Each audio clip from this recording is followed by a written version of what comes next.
Hey guys, we'll be starting here in about 5 minutes or so.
as well.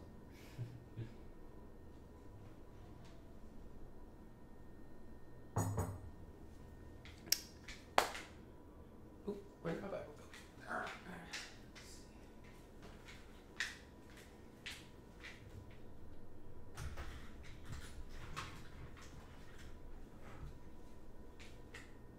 Did you guys see where I put my Bible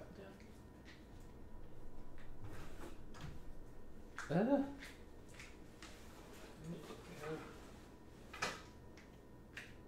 Should really just rewind the video and watch. What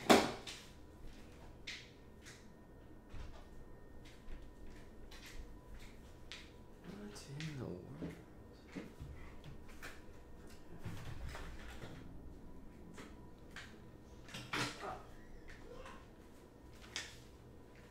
Found it.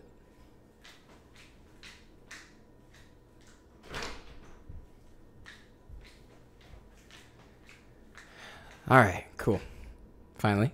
Hey guys, welcome to LiveBible. We are broadcasting live here from Ottawa, Kansas. I'm John Jared Hawks, and today we are starting in Genesis chapter 34. We left off at 33 yesterday. I'll probably be taking little breaks to take a sip of this tea. My throat's not feeling as well tonight. All right. Cool. Genesis chapter 34. One day, Dinah, the daughter of Jacob and Leah, went to visit some of the young women who lived in the area. But when the local prince, Shechem, son of Hamor the Hivite, saw Dinah, he seized her and raped her. But then he fell in love with her, and he tried to win her affection with tender words. He said to his father Hamor, "Give me this young girl. I want to marry her." Soon Jacob heard that Shechem had defiled his daughter Dinah, but since his sons were out in the fields herding livestock, he said nothing until they returned. Hamor, Shechem's father, came to discuss the matter with Jacob. Meanwhile, Jacob's sons had come in from the fields as soon as they heard what had happened. They were shocked and furious that their sister had been raped. Shechem had done a disgraceful thing against Jacob's family, something that should never be done. Hamor tried to speak with Jacob and his sons. "My son Shechem is truly in love with your daughter," he said. "Please let him marry her. In fact, let's arrange other marriages too. You give us your daughters for our sons, and we will give you our daughters for your sons. And you may live among us. The land is open to you. Settle here and trade with us, and feel free to buy property in the area." Then Shechem himself spoke to Dinah's father and brothers. "Please be kind to me and let me marry her," he begged. "I will give you whatever you ask. No matter what dowry or gift you demand, I will gladly pay it. Just give me the girl as my wife."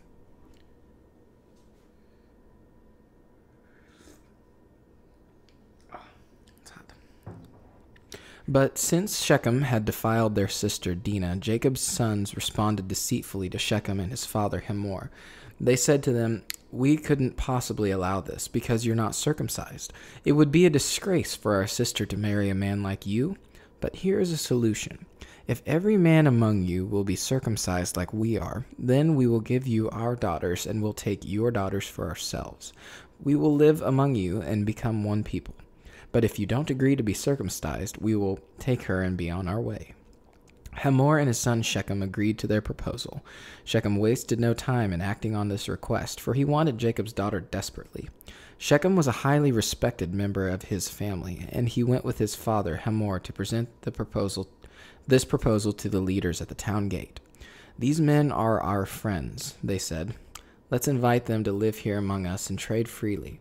Look, the land is large enough to hold them. We can take their daughters as wives and let them marry ours. But they will consider staying here and becoming one people with us only if all of our men are circumcised, just as they are. But if we do this, all their livestock and possessions will eventually be ours. Come, let's agree to their terms and let them settle here among us." So all the men in the town council agreed with Hamor and Shechem, and every male in the town was circumcised. But 3 days later, when their wounds were still sore, 2 of Jacob's sons, Simeon and Levi, who were Dinah's full brothers, took their swords and entered the town without opposition. Then they slaughtered every male there, including Hamor and his son Shechem. They killed them with their swords, then took Dinah from Shechem's house and returned to the camp. Meanwhile, the rest of Jacob's sons arrived. Finding the men slaughtered, they plundered the town because their sister had been defiled there. They seized all the flocks and herds and donkeys, everything they could lay their hands on, both inside the town and outside in the fields. They looted all their wealth and plundered their houses. They also took all their little children and wives and led them away as captives. Afterward, Jacob said to Simeon and Levi, "You have ruined me. You've made me stink among all the people of this land, among all the Canaanites and Perizzites. We are so few that they will join forces and crush us. I will be ruined, and my entire household will be wiped out." "But why should we let him treat our sister like a prostitute?" they retorted angrily.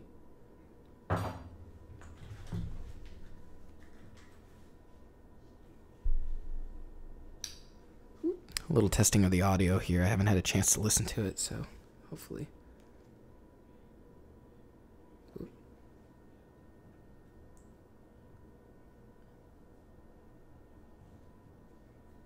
Hello, hello, hello.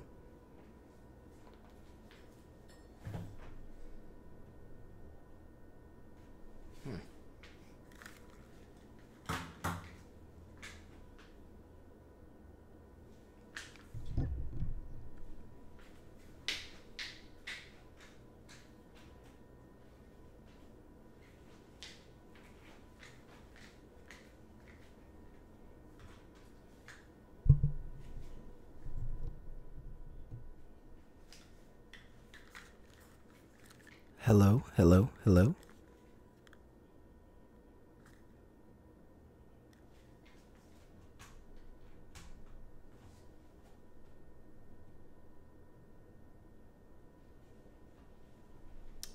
Hello, hello, hello. One more time.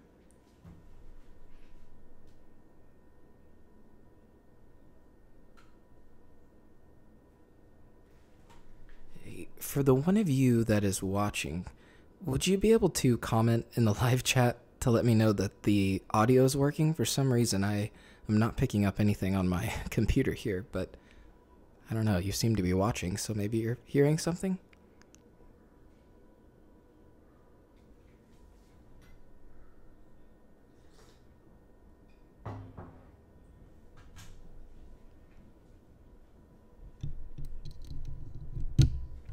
Hello, hello.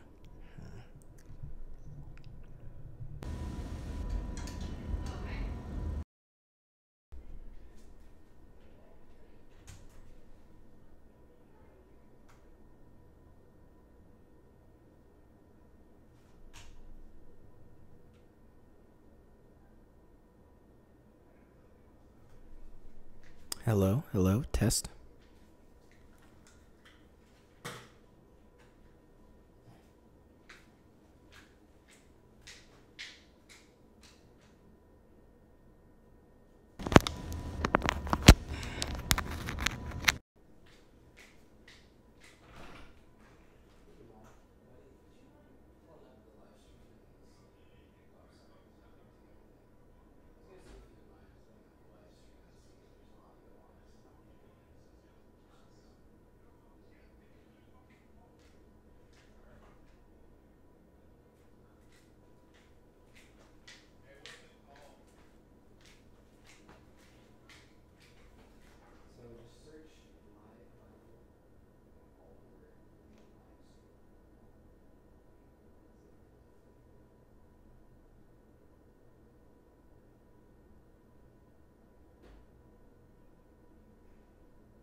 All right. Hello, hello. We're testing with someone else's phone. See if it's working. You're good. Huh. Strange.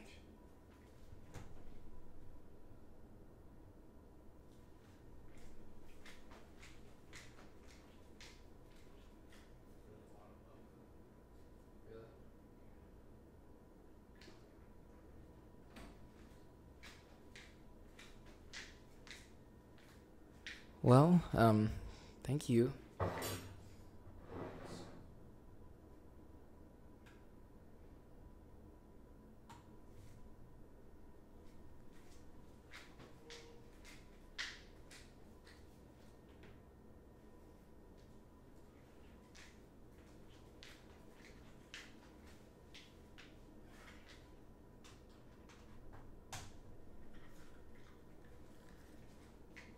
Hello, hello, hello.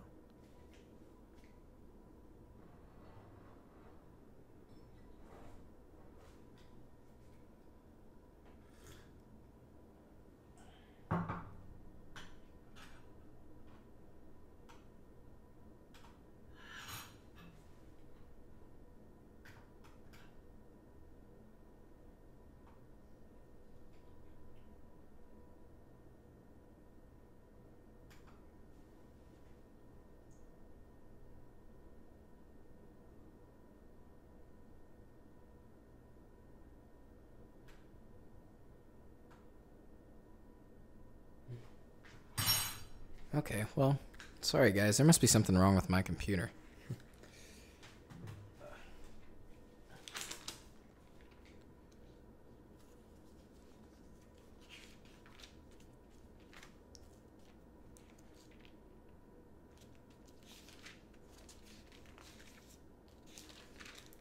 Okay. Guess we will jump right back in. Genesis chapter 35.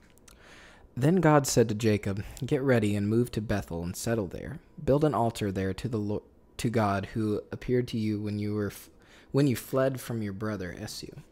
So Jacob told everyone in his household, "Get rid of all your pagan idols, purify yourselves, and put on clean clothing. We are now going to Bethel, where I will build an altar to the God who answered my prayers when I was in distress. He has been with me wherever I have gone." So they gave Jacob all their pagan idols and earrings, and he buried them under the great tree near Shechem. And as they set out, a terror from God spread over the family and all the towns of that area, so no one attacked Jacob's family. Eventually, Jacob and his household arrived in Luz, also called Bethel, in Canaan. Jacob built an altar there and named the place El Bethel, which means God of Bethel, because God had appeared to him there when he was fleeing from his brother Esau.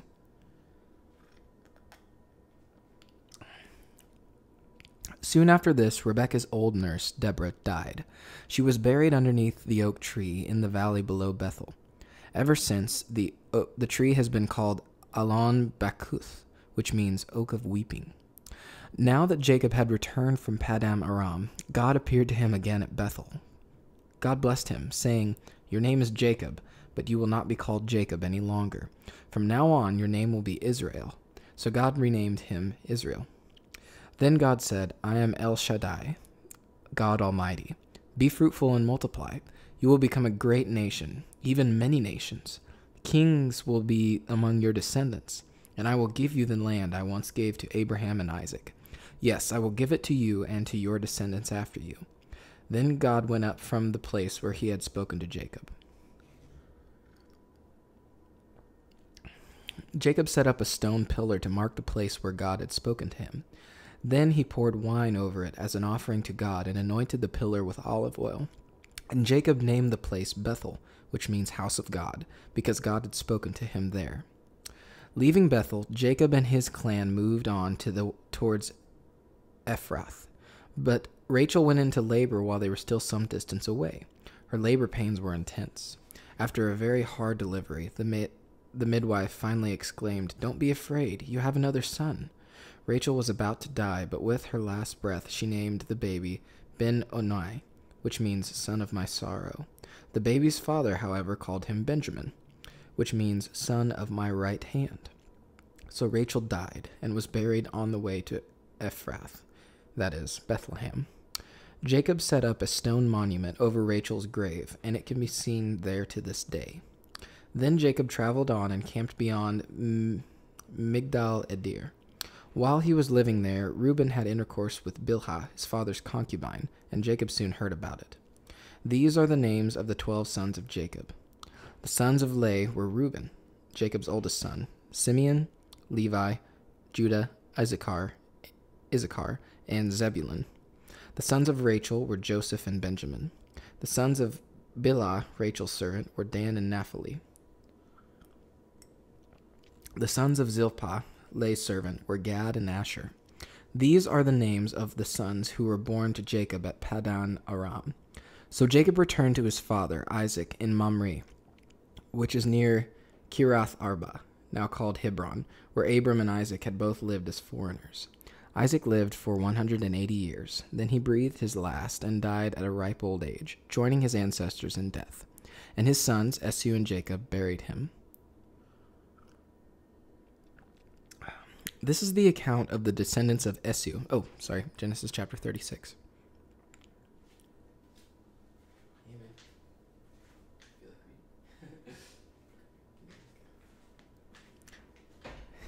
Genesis chapter 36.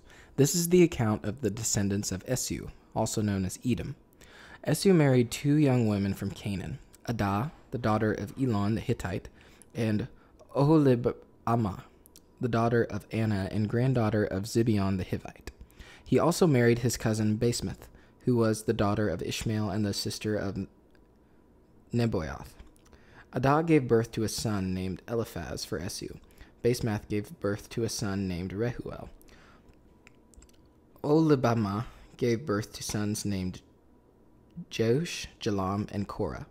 All these sons were born to Esau in the land of Canaan. Esau took his wives, his children, and his entire household, along with his livestock and cattle, all the wealth he had acquired in the land of Canaan, and moved away from his brother Jacob. There was not enough land to support them both because of all the livestock and possessions they had acquired. So Esau, also known as Edom, settled in the hill country of Seir. This is the account of Esau's descendants, the Edomites, who lived in the hill country of Seir. These are the names of Esau's sons: Eliphaz, the son of Esau's wife Adah, and Reuel, the son of Esau's wife Basemath.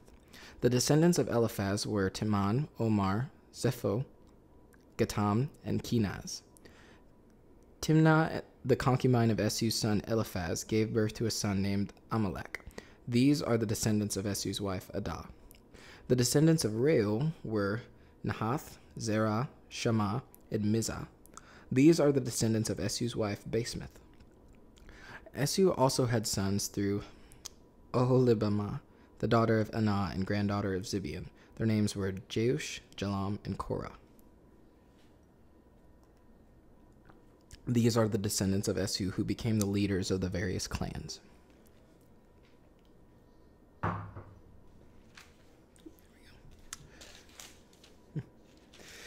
The descendants of Esau's oldest son, Eliphaz, became the leaders of the clans of Teman, Omar, Zepho, Kenaz, Korah, Gatam, and Amalek.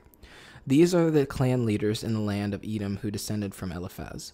All these were descendants of Esau's wife Adah. The descendants of Esau's wife's son Reuel became leaders of the clans of Nahath, Zerah, Shammah, and Mizah. These are the clan leaders in the land of Edom who descended from Reuel. All these were descendants of Esau's wife, Basemath. The descendants of Esau and his wife, Oholibamah, became the leaders of the clans of Jeush, Jalam, and Korah. These are the clan leaders who descended from Esau's wife, Oholibamah, the daughter of Anah. These are the clans descended from Esau, also known as Edom, identified by their clan leaders. These are the names of the tribes that descended from Seir the Horite. They lived in the land of Edom, Lotan, Shobal, Zibeon, Anah.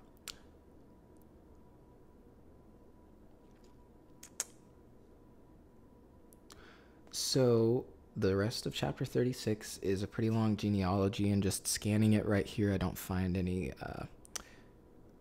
mention of any narrative that's advancing the story. So we're just like camping out right here for a genealogy. So I am going to, so we finished the original peoples of Edom, and then there's the rulers of Edom here, and then we get to chapter 37 basically after that. So I'm going to read the last paragraph of chapter 36. These are the names of the leaders of the clans descended from Esu, who lived in the places named for them: Timnah, Alva, Mizbar, Magdiel, and Iram. These are the leaders of the clans of Edom, listed according to their settlements in the land they occupied. They all descended from Esu, the ancestor of the Edomites. Genesis chapter 37. So Jacob settled again in the land of Canaan, where his father had lived as a foreigner. This is the account of Jacob and his family. When Joseph was 17 years old, he often tended his father's flocks. He worked for his half-brothers, the sons of his father's wives, Bilhah and Zilpah. But Joseph reported to his father some of the bad things his brothers were doing. Jacob loved Joseph more than any of his other children because Joseph had been born to him in his old age. So one day, Jacob had a special gift made for Joseph, a beautiful robe. But his brothers hated Joseph because their father loved him more than the rest of them. They couldn't say a kind word to him. One night, Joseph had a dream when he told his brothers about it, they hated him more than ever. "Listen to this dream," he said. "We were out in the field tying up bundles of grain. Suddenly my bundle stood up, and your bundles all gathered around and bowed down low before mine." His brothers responded, "So you think you will be our king, do you? Do you actually think you will reign over us?" And they hated him all the more because of his dreams and the way he talked about them. Soon Joseph had another dream, and again he told his brothers about it. "Listen, I had another dream," he said. "The sun, moon, and 11 stars bowed low before me." This time he told the dream to his father as well as his brothers, but his father scolded him. "What kind of dream is that?" he asked. "Will your mother and I and your brothers actually come and bow to the ground before you?" But while his brothers were jealous of Joseph, his father wondered what the dreams actually meant. Soon after this, Joseph's brothers went to pasture their father's flocks at Shechem. When they had been gone for some time, Jacob said to Joseph, "Your brothers are pasturing sheep at Shechem. Get ready, and I will send you to them." "I'm ready to go," Joseph replied. "Go and see how your brothers and the flocks are getting along. Then come back and bring me a report." So Jacob sent him on his way, and Joseph traveled to Shechem from their home in the valley of Hebron. When he arrived, a man from the area noticed him wandering around the countryside. "What are you looking for?" he asked. "I'm looking for my brothers," Joseph replied. "Do you know where they are pasturing their sheep?" "Yes," the man told him. "They have moved on from here, but I heard them say, 'Let's go on to Dothan.'" So Joseph followed his brothers to Dothan and found them there. When Joseph's brothers saw him coming, they recognized him in the distance. As he approached, they made plans to kill him. "Here comes the dreamer," they said. "Come on, let's kill him and throw him into one of these cisterns. We can tell our father a wild animal has eaten him, and then we'll see what becomes of his dreams." But when Reuben heard of their scheme, he came to Joseph's rescue. "Let's not kill him," he said. "Why should we shed any blood? Let's just throw him into this empty cistern here in the wilderness. Then he'll die without our laying a hand on him." Reuben was secretly planning to rescue Joseph and return him to his father. So when Joseph arrived, his brothers ripped off the beautiful robe he was wearing. Then they grabbed him and threw him into the cistern. Now the cistern was empty. There was no water in it. Then, just as they were sitting down to eat, they looked up and saw a caravan of camels in the distance coming towards them. It was a group of Ishmaelite traders taking a load of gum, balm, and aromatic resin from Gilead down to Egypt. Judah said to his brothers, "What will we gain by killing our brother? We'd have to cover up the crime. Instead of hurting him, let's sell him to those Ishmaelite traders. After all, he is our brother, our own flesh and blood." And his brothers agreed. So when the Ishmaelites, who were Midianite traders, came by, Joseph's brothers pulled him out of the cistern and sold him to them for 20 pieces of silver, and the traders took him to Egypt.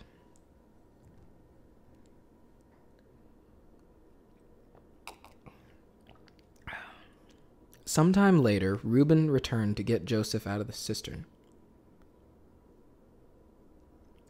When he discovered that Joseph was missing, he tore his clothes in grief.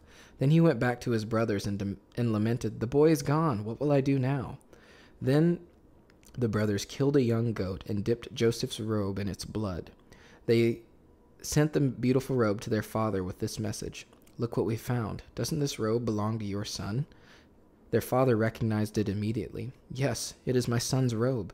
"Yes," he said, "it is my son's robe. A wild animal must have eaten him. Joseph has clearly been torn to pieces." Then Jacob tore his clothes and dressed himself in burlap. He mourned deeply for his son for a long time. All his family all tried to comfort him, but he refused to be comforted. "I will go to my grave mourning for my son," he would say, and then he would weep. Meanwhile, the Midianite traders arrived in Egypt, where they sold Joseph to Potiphar, an official of Pharaoh, the king of Egypt. Potiphar was captain of the palace guard.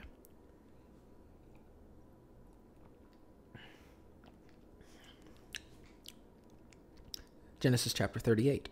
About this time, Judah left home and moved to Adullam, where he stayed with a man named Hirah. There he saw a Canaanite woman, the daughter of Shua, and he married her. When he slept with her, she became pregnant, and they gave birth to a son, and he named the boy Then she became pregnant again, and gave birth to another son, and she named him Onan. And when she gave birth to a third son, she named him Shelah. At the time of Shelah's birth, they were living in Kezib. In the course of time, Judah arranged for his firstborn son, to marry a young woman named... suspense while I turn the page. Turning pages is hard. Named Tamar. But was a wicked man in the Lord's sight, so the Lord took his life. Then Judah said to brother Onan, "Go marry Tamar, as our law requires of the brother of a man who has died. You must produce an heir for your brother." But Onan was not willing to have a child who would not be his own heir. So whenever he had intercourse with his brother's wife, he spilled the semen on the ground. This prevented her from having a child who would belong to his brother. But the Lord considered it evil for Onan to deny a child to his dead brother. So the Lord took Onan's life too. Then Judah said to Tamar, his daughter-in-law, "Go back to your parents' home and remain a widow until my son Shelah is old enough to marry you." But Judah didn't really intend to do this because he was afraid Shelah would also die, like his brothers. So Tamar went back to live in her father's home. Some years later, Judah's wife died. After the time of mourning was over, Judah and his friend Hirah, the Adullamite, went up to Timnah to supervise the shearing of his sheep. Someone told Tamar, "Look, your father-in-law is going up to Timnah to shear his sheep." Tamar was aware that Shelah had grown up, but no arrangements had been made for her to come and marry him. So she changed out of her widow's clothing and covered herself with a veil to disguise herself. Then she sat beside the road at the entrance of the village of Enaim, which is on the road to Timnah. Judah noticed her and thought she was a prostitute, since she had covered her face. So he stopped and propositioned her, "Let me have sex with you," he said, not realizing that she was his own daughter-in-law. "How much will you pay me to have sex with me?" Tamar asked. "I'll send you a young goat from my flock," Judah promised. "But what will you give me to guarantee that you will send the goat?" "What kind of guarantee do you want?" he replied. She answered, "Leave me your identification seal and its cord, and the walking stick you are carrying." So Judah gave them to her. Then he had intercourse with her, and she became pregnant. Afterwards she went back home, took off the veil, and put on her widow's clothing as usual. Later Judah asked his friend Hirah the Adullamite to take the young goat to the woman, and to pick up the things he had given her as his guarantee. But Hirah couldn't find her. So he asked the men who lived there, "Where can I find the shrine prostitute who was sitting beside the road at the entrance to Enaim?" "We've never had a shrine prostitute here," they replied. So Hirah returned to Judah and told him, "I couldn't find her anywhere. The men of the village claim they've never had a shrine prostitute there." "Then let her keep the things I gave her," Judah said. "I sent the young goat as we agreed, but you couldn't find her. We'd be the laughingstock of the village if we went back again to look for her.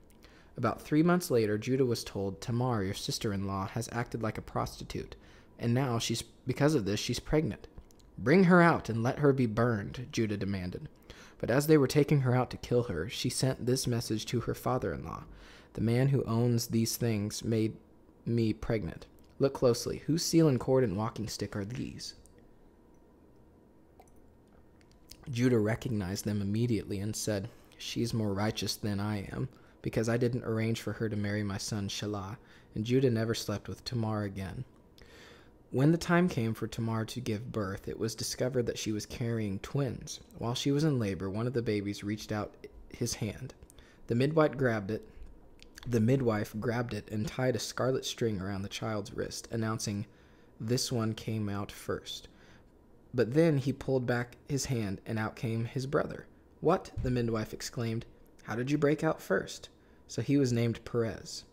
Then the baby with the scarlet string on his wrist was born, and he was named Zerah.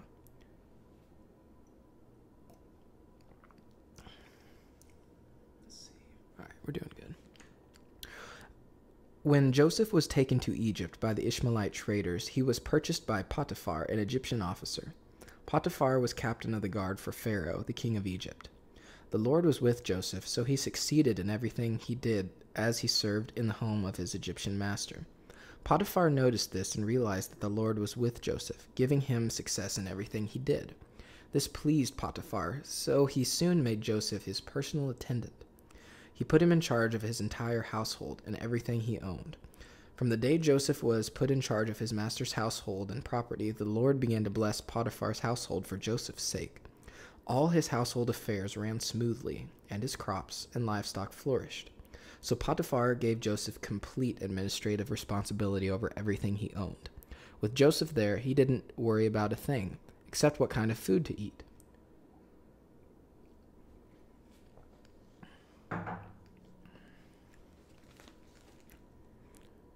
Joseph was a very handsome and well-built young man, and Potiphar's wife soon began to look at him lustfully. Come and sleep with me, she demanded. But Joseph refused. Look, he told her, my master trusts me with everything in his entire household. No one here has more authority than I do. He has held back nothing from me except you, because you are his wife. How could I do such a wicked thing? It would be a great sin against God. She kept putting pressure on Joseph day after day, but he refused to sleep with her, and he kept out of her way as much as possible. One day, however, no one else was around when he went in to do his work. She came and grabbed him by his cloak, demanding, Come, sleep with me. Joseph tore himself away, but he left his cloak in her hand as he ran from the house. When she saw that she was holding his cloak and he had fled, she called out to her servants. Soon all the men came running. Look, she said, my husband has brought this Hebrew slave here to make fool of us. Look, she said, my husband has brought this Hebrew slave here to make fools of us. He came into my room to rape me, but I screamed. When he heard me scream, he ran outside and got away, but he left his cloak behind with me. She kept the cloak with her until her husband came home. Then she told him her story. That Hebrew slave you've brought into our house tried to come in and fool around with me, she said. But when I screamed, he ran outside, leaving his cloak with me. Potiphar was furious when he heard his wife's story about how Joseph had treated her. So he took Joseph and threw him into prison where the king's prisoners were held, and there he remained. But the Lord was with Joseph in the prison and showed him his faithful love. The Lord made Joseph a favorite with the prison warden. Before long, the warden put Joseph in charge of all the other prisoners and over everything that happened in the prison. The warden had no more worries because Joseph took care of everything. The Lord was with him and caused everything he did to succeed. I think we got time for one more chapter. All right. Sometime later, Pharaoh's chief cupbearer and chief baker offended in prison for quite some time, and the captain of the guard assigned them to Joseph, who looked after them. While they were in prison, Pharaoh's cupbearer and baker each had a dream one night, and each dream had its own meaning. When Joseph saw them the next morning, he noticed that they both looked upset. "Why do you look so worried today?" he asked them. And they replied, "We both had dreams last night, but no one can tell us what they mean." "Interpreting dreams is God's business," Joseph replied. "Go ahead and tell me your dreams." So the chief cupbearer told Joseph his dream first. "In my dream," he said, "I saw a grapevine in front of me. The vine had 3 branches that began to bud and blossom, and soon it produced a cluster of ripe grapes. I was holding Pharaoh's wine cup in my hand, and so I took a cluster of grapes and squeezed the juice into the cup. Then I placed the cup in Pharaoh's hand." "This is what the dream means," Joseph said. "The 3 branches represent 3 days. Within 3 days, Pharaoh will lift you up and restore you to your position as his chief cupbearer. And please remember me and do me a favor when things go well for you. Mention me to Pharaoh so he might let me out of this place. For I was kidnapped from my homeland, the land of the Hebrews, and now I'm here in prison, but I did nothing to deserve it." When the chief baker saw that Joseph had given the first dream such a positive interpretation, he said to Joseph, "I had a dream too. In my dream, there were 3 baskets of white pastries stacked on my head. The top basket contained all kinds of pastries for Pharaoh, but the birds came and ate them from the basket on my head." "This is what the dream means," Joseph told him. "The 3 baskets also represent 3 days. 3 days from now, Pharaoh will lift you up and impale your body on a pole. Then the birds will come and peck away at your flesh." Pharaoh's birthday came 3 days later, and he prepared a banquet for all his officials and staff. He summoned his chief cupbearer and the chief baker to join the other officials. Then he restored the chief cupbearer to his former position so he could again hand Pharaoh his cup. But Pharaoh impaled the chief baker just as Joseph had predicted when he interpreted his dream. Pharaoh's chief cupbearer, however, forgot all about Joseph, never giving him another thought. Okay, that ends chapter 40. Tonight, oh dear goodness, what chapter did we start on? I think it was 34. Yeah, 34. So we read, let's see here. Gosh, I'm out of it tonight. I'm sorry, guys. Okay, yeah, so we read 34.